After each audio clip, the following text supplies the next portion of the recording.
Am I the a-hole for no longer calling my parents mom and dad and instead using Mr. and Mrs.? They're my F31 adoptive parents. They loved me unconditionally compared to my bio parents, but as soon as my younger sister, F28, their bio daughter, came into the picture, they started leaning towards favoring her. They still treat me well, don't get me wrong. But they have their moments, especially on holidays. For Thanksgiving, my parents wanted someone in the family to host Thanksgiving dinner because they were dealing with health problems and cannot commit. I volunteered and said that I'll gladly host dinner on Thanksgiving, but mom replied and said that my sister will do it. I asked why, and after pressuring her she said that she's the bio daughter, so technically she's family. I asked if I wasn't family, and she and my dad said it's complicated. I was livid and hurt.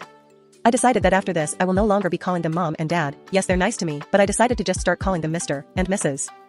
So WHE they called, I referred to them as Mr. and Mrs. When they visited I still used Mr. and Mrs. Their reaction was to just stare in confusion, but the straw was last night. We were eating dinner, and I turned to Dad and said, Mr. Clarkson, won't you pass me the salt, please? Dad looked stunned.